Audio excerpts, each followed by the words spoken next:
This is a topic that I take very seriously, and I strongly suggest that you take seriously, whether you're a boom operator, a sound mixer, sound utility, even if you don't work in the film industry at all, you can use a lot of the things I'm discussing here in your life as well.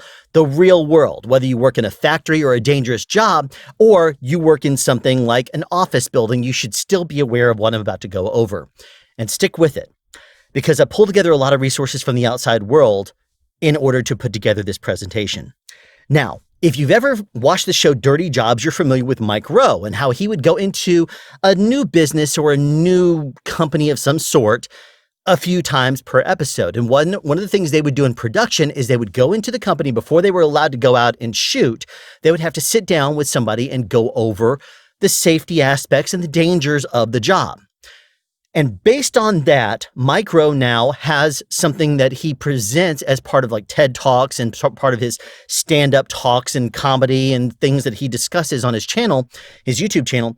He discusses something that he calls safety third. Now, I'll link the video at the end of this video so that way you can watch it if you're interested. And please don't click away right now. You're going to have an opportunity later. The reason I say that that is such an important video to watch is because you may look at it and say, no, safety first is, okay? Watch his video and then tell me that what he says isn't accurate or valid. What I'm going to tell you, and this goes hand in hand with what he says, is that safety is something that is everyone's responsibility, not just the person that's in charge of safety. And here's why. If you sign up as an employee for a company, let's just say that you are hired by a show. You may say I'm freelance. I'll get to that in a second. But if you sign up as an employee to be working on a union show or even a non-union show, you have to sign off on safety guidelines and say, I approve that I will follow these. That is a liability thing that the company puts into a document they want you to sign that says you're going to abide by safety standards. Now, sometimes unions will have requirements that they might require you to go through something like contract services in order to get the training you need in order to become certified and be current in your certifications for your union membership. And that may be something that you're required to do. It may be something you're not required to do, but something that you should consider doing and really strongly consider it if you haven't already. Because safety is one of those things that you might not even realize that something is unsafe until you take a class. Like, for example, a lift gate on the back of a trailer. It would go from the top position to the bottom position. But a lot of the times what you'll see on set is that people will load up gear, they'll take it down, they'll load up gear, take it down. And then as soon as the transpo guy says, all right, you got all your carts off, they'll walk away.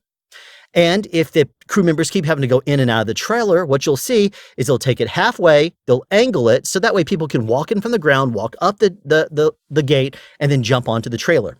That's actually a violation of the rules. That's a safety no-no. It could even be an OSHA concern, just like many other things that we commonly see on film sets, like people standing on the very, very tip top of an A-frame ladder. That's a big no-no. Now, productions may look at that, and if you fall off of a ladder and they say, were you standing on the very top or were you abiding by the safety rules? If you say I was not following them correctly and that's what hurts you, that could mean that you don't get workers' comp. That could mean that you have no ground to stand on because you didn't follow the safety rules that your company has required you to follow. Now, let's just say that you followed them. Then fine. Then you may be, get your workers' comp or whatever, but let's not even consider those because you don't want to be injured. Let's not even talk about the injury aspect of it. Now, if you are a contractor, and let's just say you say, well, I don't need to worry about that kind of stuff. I'm not required to sign any documents because I'm an independent contractor. I have my own company. I'm a loan out, whatever. I submit an invoice and then they pay it at the end of the show. Okay, fine. Let's just say that you do not follow a specific rule and someone gets hurt or killed on that show. Do you think the show is potentially going to come after you, if not the individuals that work on the show as contractors also? Maybe not you, but maybe your company. Do you want to face a situation where your company could be completely shut down and your entire bank account completely emptied out because you're responsible for someone getting hurt or killed? So you should take this seriously, right?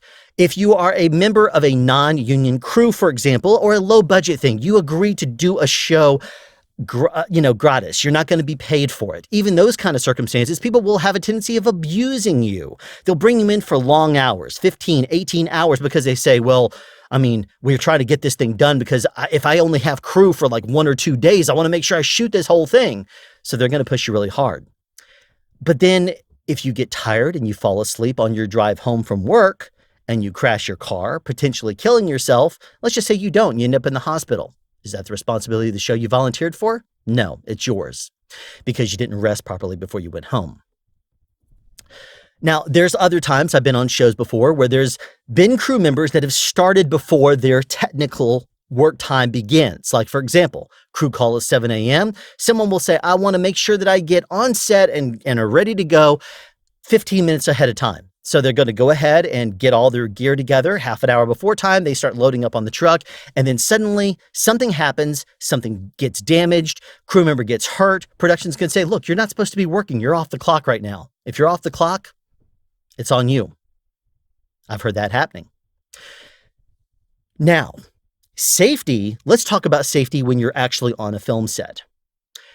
It could be said that is the responsibility of the union steward, or that's the responsibility of a safety department, or there's someone on set, or here's another good one. The first AD is responsible for set safety, okay? Let me ask you this. Do you think it's a conflict of interest that the person is in charge of making sure that we stick on time and make our day? That person is in charge of safety. Do you think that's a conflict of interest? You should have already answered by now, because personally, I think it somewhat is, at least if it's not all the way. The reason why is because there are times that we start off the day and we spend forever to get the day going. But by the end of the day, they say, look, we got to make our day. We got to hurry up and hurry up and hurry up. And everybody starts going really, really fast. And therefore, things get sloppy and reckless. And by the time you are at the end of a week where you've done 15-hour weeks, 15-hour days every single day on the show, and it's suddenly Thursday or Friday, and all you want to do is get home, you're going to start to get reckless. You're going to start to get loopy because you haven't slept properly. You haven't rested properly. You've been pushing your body in weird circumstances. It could be hot, cold, whatever.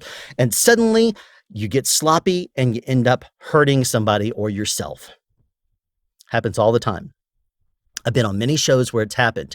There have been crew members, people I have known even, that have lost their lives due to negligence of certain people on set when they've said, oh yeah, things are fine, we have this under control, your safety is a big concern of ours, and you're going to be fine. I have a friend who was actually killed on set because that happened to her. Now, safety is one of those things that affects all of us, and you can't just look at it and say, there's someone watching after that. Here's one big thing for you to consider. Creatives, like the director and the DP, those people are not necessarily living in reality when they think about certain shots they want to get. They're very ambitious. They say what the shot wants to be is this, and then this, and then this, and this, and this, and sometimes it can't be done for whatever reason.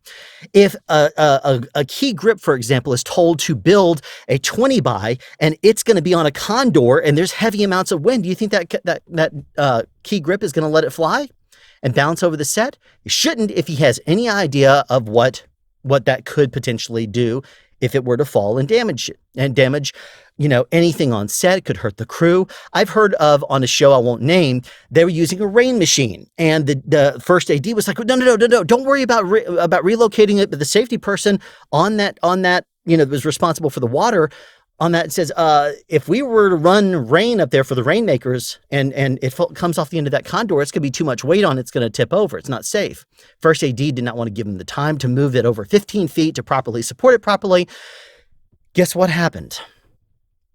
When they started running water through it, it overweighted the arm crashed down, and there were a lot of tents with crew members underneath it. Luckily, the only person that was hurt was the first AD, who said it should not be. We shouldn't stop and do this the safe way. Everybody else was like, oh, I'm not sure about this, and backed away. And no one got hurt except the first AD. Now, even the first AD getting hurt is too much. Should never happen.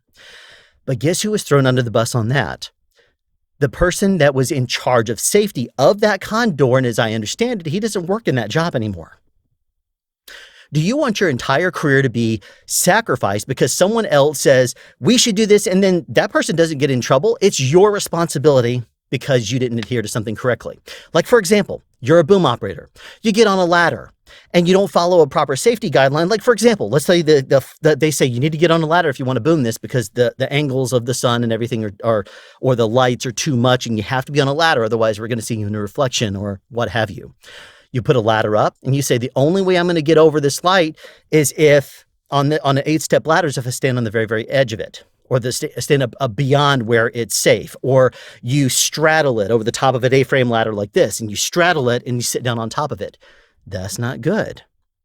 That's something that could get you potentially fired. It could hurt you. I mean, there's A-frame ladders, and if you put those on uneven ground or ground that is slippery because it's been raining, that thing could slip, fall, you fall off the ladder. I've been on a show, it was over 10 years ago, but I was up on a ladder at the end of another 17-hour day. We had done multiple 16, 17-hour days on the show, and it was cold out. It was winter. It was probably 30 some odd degrees outside. On the set, it was a bit on the cold side, but then when I got on the top of a 12-step ladder, which was the only way for me to boom this scene is if I was on top of this ladder, I extended the boom out, and suddenly, because I was wearing jackets on this cold stage, all of a sudden, I start to feel very relaxed because it's warm. Where all the warmth from the lights, and this is before we had LEDs and stuff. This is like when we had a whole bunch of really hot lights on set. All that heat rised up to the top, passed by where I was in my jacket and everything, and I'm like, this is nice. Started to get wobbly. Unsafe. I could have easily fallen off of that. Now, I've also been on other shows too, where I've had the boom outside, and I've had the gaffer say, we have lightning strikes within a mile. Technically, we should shut down. Even if you don't see any lightning in the air, if there's lightning strikes that are showing up on their little machine that they keep on set that registers lightning strikes and they do not shut down, that's potentially about liability if there's something that happens bad to the crew. And if a generator or something is struck by lightning because they did not shut down appropriately, guess what? They could lose their license. They could lose their insurance, rather, and not be allowed to keep on shooting. Now, when you're a boom operator, you're outside carrying a lightning rod. Ambient boom poles even have a little thing. I know Ambient does this, but maybe other manufacturers do too. But they have a sticker on there that says, avoid lightning, avoid high-tension wires, avoid power lines because it is dangerous. You're carrying a lightning rod. And I have worked on shows before where there has been no lightning in the sky over us. It's not even been raining, but I've seen a gaffer come into set and say to the first AD, I am seeing lightning strikes within a mile. And they've said, all right, well, I don't see anything. Let's just keep on shooting. And the gaffer's been, oh, okay, let's just keep doing that. When I hear that, I've said, I'm not going to boom. Boom is not going to go up. My personal policy is if we have lightning strikes within 4 miles of set, I'm not going to take that boom up. It's a lightning rod and anything could happen. I'm not going to run that risk of getting myself hurt or killed because a sound mixer says, well, I need to have this on a boom. If the lightning is within a certain amount of feet, or not feet, but miles, I keep saying feet, sorry. If lightning is within a certain number of miles, I'm not going to lift that lightning rod up into the air. And they say, underboom. I'm not going to underboom that thing. Are you crazy? It's still handling a lightning rod. And as soon as they say cut, guess what's going to happen? Everyone's going to rush set. I'm going to be having to wiggle this boom pole out of everybody on set trying to rush the set. And what's going to happen is I'm going to end up going vertical with it, which makes it unsafe. Carrying a lightning rod like that should not be something that you do in a lightning storm. As a matter of fact, the responsible thing to do is say, I'm sorry, we have lightning strikes this close. That's an OSHA guideline violation. If we continue to work, we should clear and go inside. That's the only safe way to do it. I have been on shows before where this happened to me. I was connected up to a hardline boom. I was wearing the boombox version 2 from Remote Audio on my side. I just disconnected all the cables from my side, and I had said to the camera operator, if I route my boom cable around that way right there, as I'm putting my gloves on, by the way, I say, if I run my boom cable around that way, what was that? Again. All of a sudden, the ADs come in and said, everybody get out of the house, get out of the house, get out of the house. We cleared the set.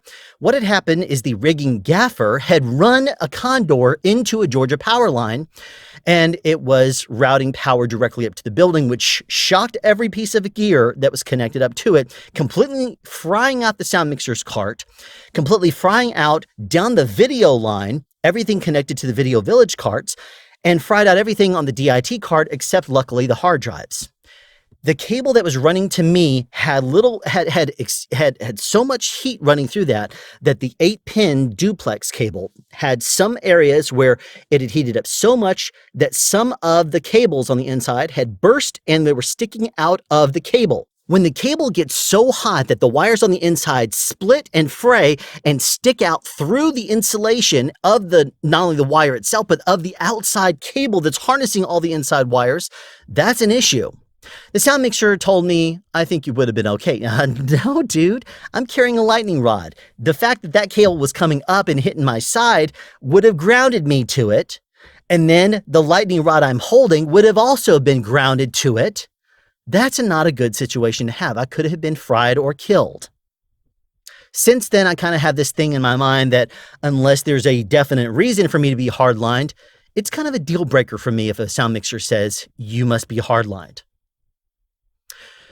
Safety is something that you are responsible for yourself. A lot of people on set, as I mentioned, the creatives, are not necessarily going to be thinking of safety.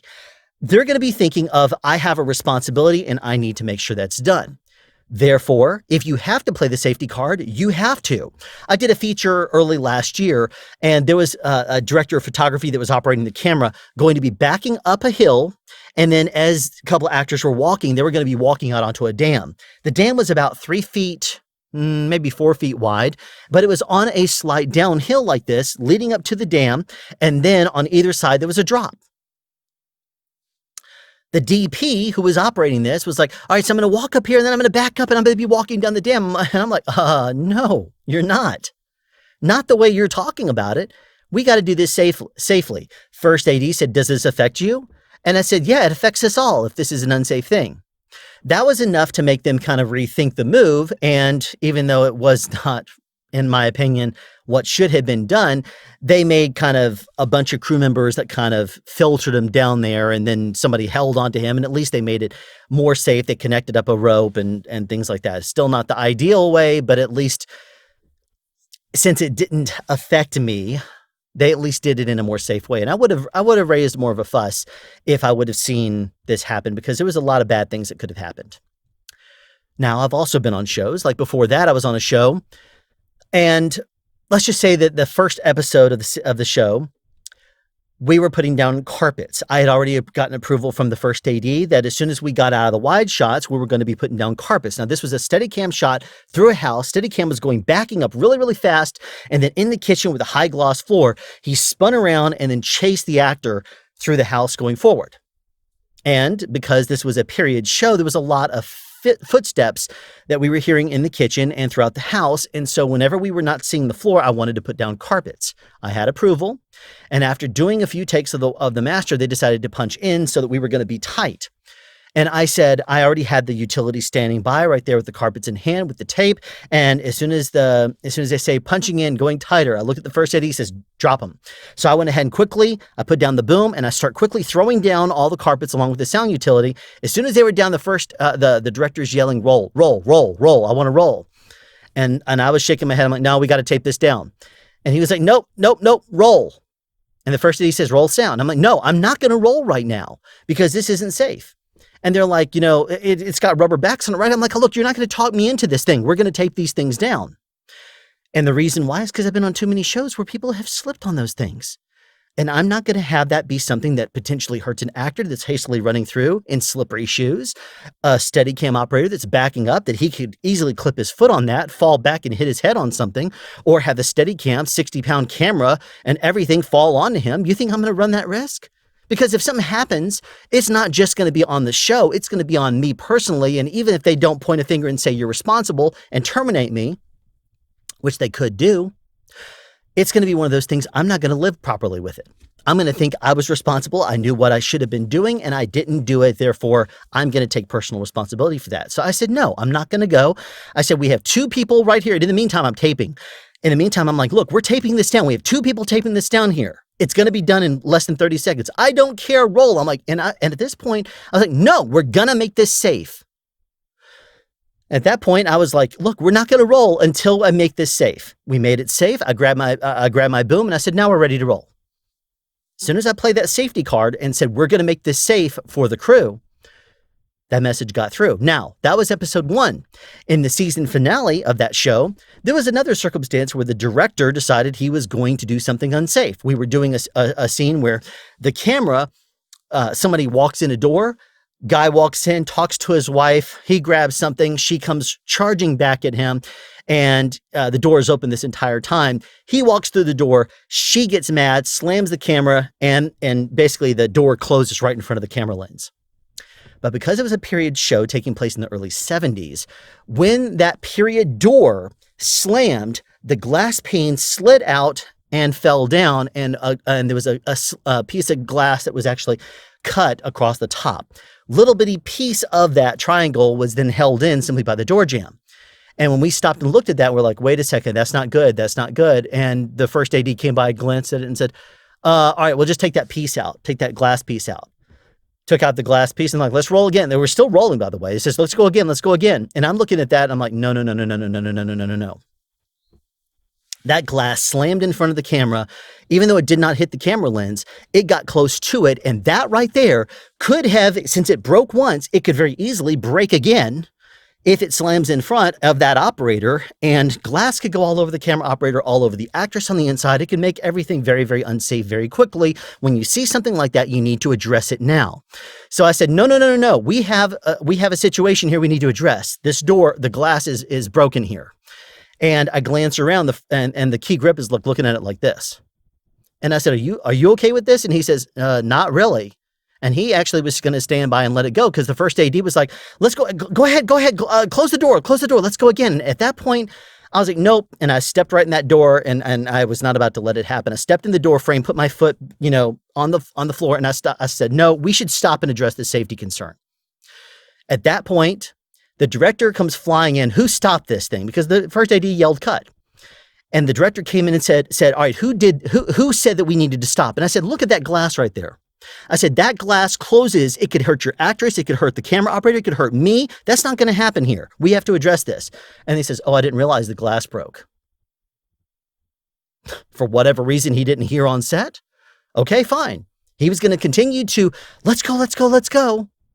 Without knowing that there was a valid reason for us to cut. And the first AD was just wanting to finish their day because we were losing the light. So guess what happened? We stopped, we cut, they analyzed the situation. They said, this isn't safe. They cleared the set and they had a team come in there and actually remove the entire glass. They vacuumed up everything and we were down for 30 minutes. That is not something they're going to retaliate against me for.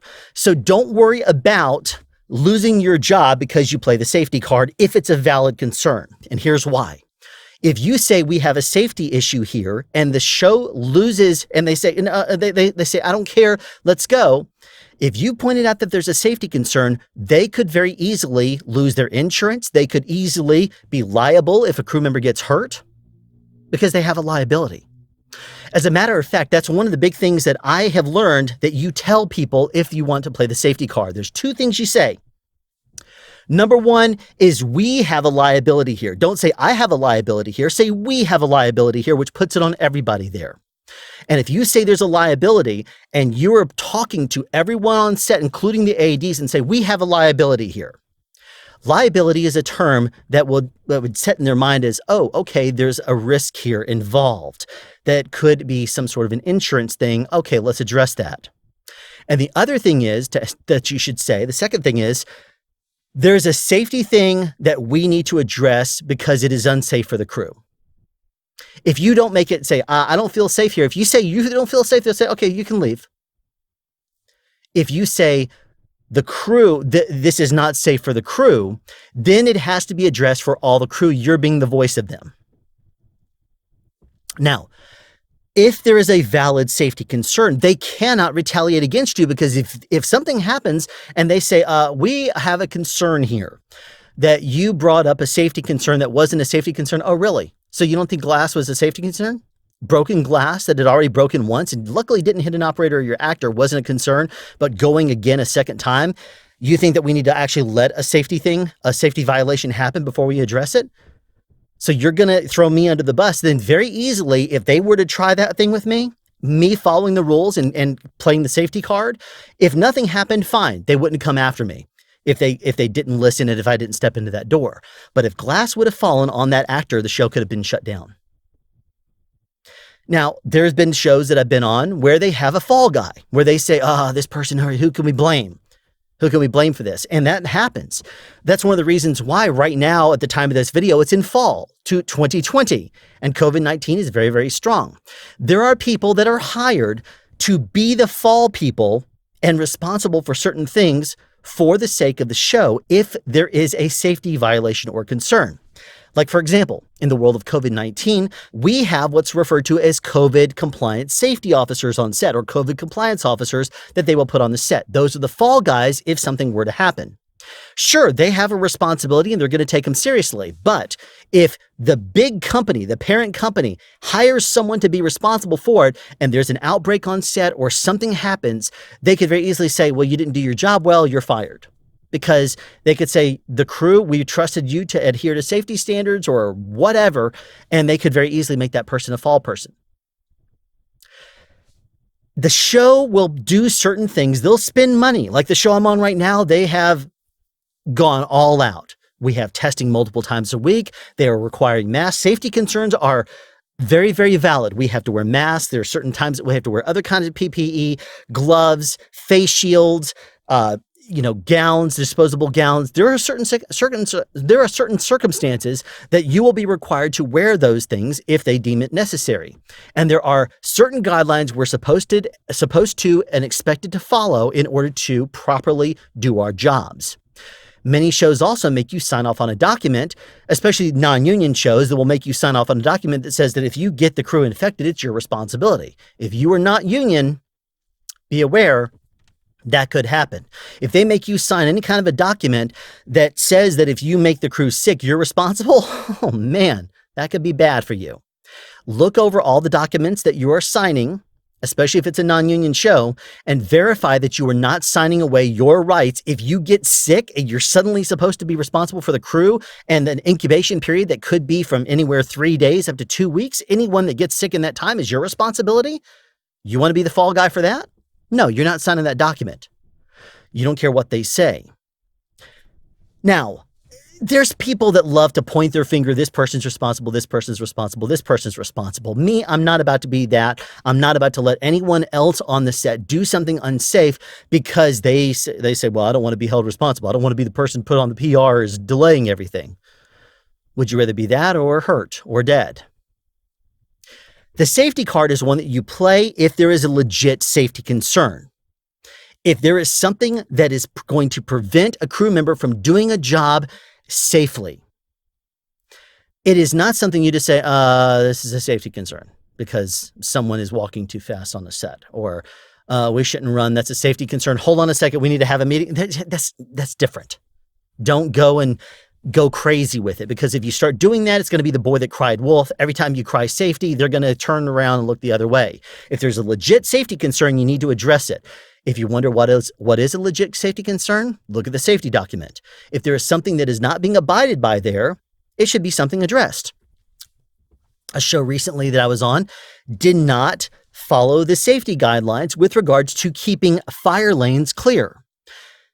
I ended up having in a situation where there was tubes, air conditioning tubes all over the place, and the only way for me to get where I was trying to go was if I stepped over them. Well, I happened to step over it. Condensation from that air conditioning tube was on the ground underneath this big, like 2-foot wide tube. When I stepped over it, my foot slipped. I fell, hit hard on my shoulder. I stood up because I know full and well that my shoulder is part of, what I do for a living. I have to use my shoulder. Not only that, when I slipped on water, I took some pictures. I walked straight over to the UPM and I said, we have a liability on our hands here. a safety concern for me and the crew. We need to address this. Instantly, the first AD snapped his head around, looked. The UPM said, "What is it?" Wanted to know exactly what happened. I said, "Well, I just slipped on condensation from a air conditioning intake or a vent tube that's going through a fire lane." She says, "Take me to it." Took her over there. She looked at it and instantly turned to the first AD and said, "Get construction here, and starts calling in, different people. And she said, "We've got to reroute this. This is not going to happen." And as soon as that happened, as soon as she actually found out about that, she wanted to make sure I was okay. As soon as I said, "Look, I'm fine right now. Who knows what's going to happen? I could feel something later. Right now, I'm fine though." And as soon as I said that, that's when she said, "Take me to where it happened." She saw it, took a look at it, shook her head and said, "We got to address this." What they did is they decided to fly the air conditioning tubes, which is the right way to do it. And then to clear that entire area off and to make it something that's more valid, what they did is they brought in the welding team to weld on safety rails. So that way you had to route around the only machine there, because it was an area where you could have slipped into a gap. If the entire room was filled with smoke and you had no way of getting anywhere and you had to grab the walls and slide your hand across the wall until you found an exit, and you went by this particular area and slipped in that little gap, you could be trapped in there. But here's the thing. A lot of the times people don't want to cause a fuss. They don't want to run the risk of causing any kind of an issue that could delay because they're so scared of what's going to happen, retaliation or so. A few years ago, I was working on a show and we were trying desperately to finish at this location, even though we owned the location. The sun was setting. It was in fall. The trees were starting to, close off to the sun because, we were deep in the thick part of the woods. The sun was already starting to kind of go over through the deeper part of the trees, and it was blocking out a lot of the light on set. And at that point, sunset was usually in the 6 o'clock hour. They were very, very concerned about making our day. Suddenly, the key grip, who happened to be our union steward, looked at when the gaffer came to him and said, "We have lightning strikes showing up within 2 miles." He said, "I'm sorry, we have lightning strikes. We need to address this." And the ADs and the producers are like, "There's no storm." He said, "It doesn't matter if there's a storm or not. There's lightning strikes within 2 miles." When they heard the shop steward say, "Nope, we can't do this," they said, "Okay, fine. We're going to, let's clear set. Let's go into the building over there and let's go into, safe areas and wait for the storm to pass." And he was somewhat being joking about the storm. But then there was 15 minutes later, there was another lightning strike within a couple of miles. By then we were starting to lose the light. So what do you think happened? Came back out. They said, "Okay, well now it's too dark to shoot. So we are going to have to come out here and finish this some other time." And then the next day, the shop steward / that key grip was contacted by one of the producers and said, "Hey, we'd like to call you in for a meeting." He says, "What about?" They said, "Oh, well, we'll talk about this. Why don't you come in, have somebody cover you here and come on into set." He said, "Is this about what happened yesterday?" He says, "Well, let's just talk about when you get in here." He says, "I'm not about to go in there if you're going to talk to me about what happened yesterday and the safety concerns that we had on set." And he says, "Well, let's talk about it." He says, "I'm not going to go in there for that." And production was like, "Well, I tell you what, come on in and we'll talk about, there's something that we need to address though. There's something that," and he says, "No, what's going to happen is I'm going to go in there. You're going to then start talking to me about how I ended up, acknowledging a safety concern that you weren't taking seriously. And that's not about to happen." They then said, "Oh, well, don't worry about that. Come on." And he says, "Okay, I'll tell you what, if I go in there and you start mentioning safety concerns about what happened yesterday or any of the things that happened yesterday, and if you do mention one thing about that," he says, "what I'm going to do is I'm going to walk back to my crew. I'm going to tell them we're leaving. I'm going to take everything that I have on rental to this show, including all the grid safety, all the grid stuff that's up in the stages." He says, "All of that stuff we're going to be pulling down and we're pulling out of the show." He says, "Today." At that point, the producer he was talking to was like, "Okay, well, I tell you what, we'll address this some other time. Go on, keep on working, and we'll play catch up with you later." Didn't happen again. Did not talk to him about that very concerning thing they wanted to talk to him about, because he was very firm about that. leave set, go in there and start suddenly talking about safety concerns and how they weren't happy with him playing a certain card. That's the gaffers. They go, it doesn't matter. Thing is, safety is everybody's responsibility. And just because it is not something that affects you, it could be affecting some other person on set who is nervous about their job, that is concerned about doing a good job, someone that's green, that doesn't understand all the rules, that has not seen people get hurt or die on film sets like I have. The safety card is one that if there is a legit safety concern, you need to make sure it's addressed. Now, with regards to COVID-19, since I kind of went there and then teased it and then went away, productions are spending a lot of money to become COVID compliant, and they are wanting to make sure that it is handled correctly. Therefore, if you don't wear a mask correctly or go in a door that says crew entrance only or out a door that says crew exit only, or follow any other safety guidelines that they have regarding that, then it could be something that could come down very, very hard on you because there is a pandemic going on, and it could be something that affects the entire crew and is a safety concern. If, for example, you're standing amongst the actors and everything and you decide you're going to remove your mask for a second to take a sip of something. No, you can't do that. They want to make sure you always have at least 6 feet from you if you take that mask off for any reason. Step off set, pull yourself into an area, double check around you, make sure there's no one there, and then take a sip of your water, whatever, and then go about what you're doing. Production has safety rules put into place. You're responsible for those. Therefore, if you do not follow them, you are potentially liable for not following the rules. And when productions put a lot of money into something like COVID compliance, they expect you to do your part too. Now, you can't just show up on set and say, well, there's someone supposed to be here. The COVID's compliance officer is supposed to be responsible for set safety. Are they responsible for every single crew member at every single time when you sign a document that says you're going to follow by the rules that they laid out?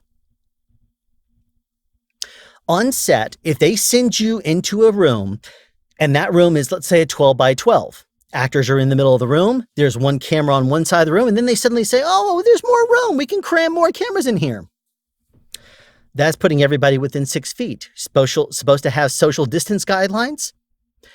Then that's a social distance guideline violation right there. And if it's a show that says if you're within 6 feet of another crew member or a cast member for 15 minutes or more in a 24-hour period, then at that point, you're considered to be exposed. So if I got COVID-19 and I stepped in between 3 cameras that are spread, let's say 6 feet from each other, bare minimum, and I step into the middle of them all because that's the only place left for me to boom from, and there's lights on the sides and stuff like that. If I show a positive test result, they're not going to say, oh, give them another test because that could have been a false positive. They're not going to do that. They're going to take the test for what it's worth, a positive test result, because at that point, I mean, they could give me 3,000 tests. And if they give me 3,000 tests, there could still be positives that are made of that, even if it does have a 99% positive and a 1% false positive or a false negative. You got to take the test for what it is. It's one of those things. At what point do you start taking it seriously? If they say, I'm going to give you another test, what are you hoping for? A different result?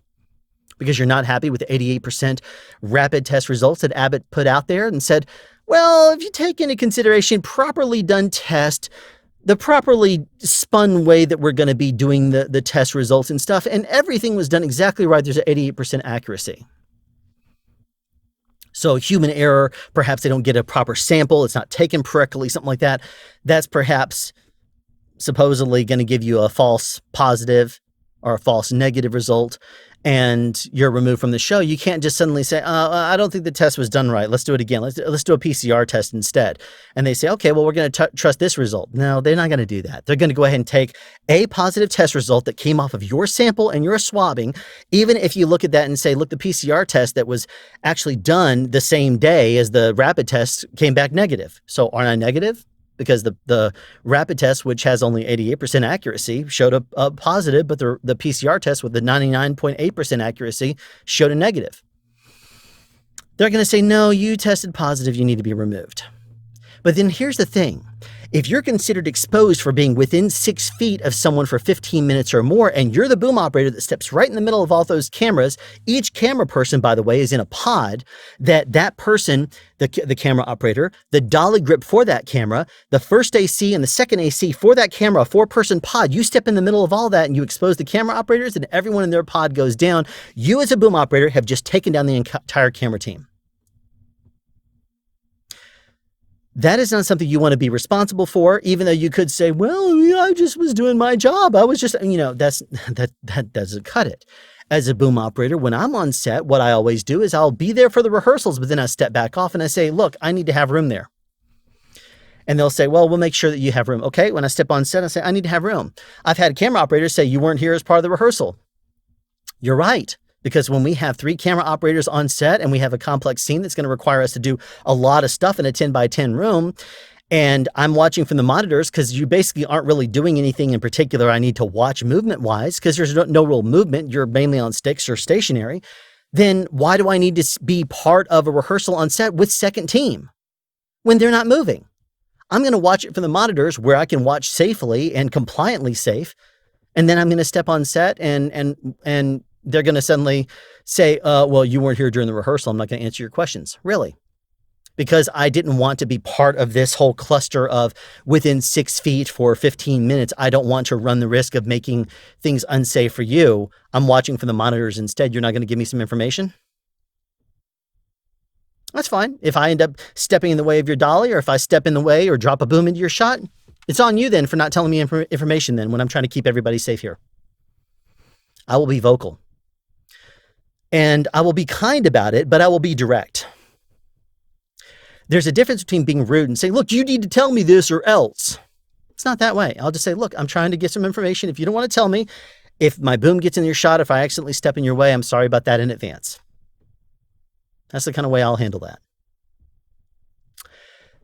My point here is, one of the things that experience tells you is not to tolerate corporate games from producers or anybody like that. If there's another crew member that is not doing something safely and they're not calling it out or they're not doing it, you say, all right, hold on a second. Here, let me spot you on that ladder because no one's spotting you.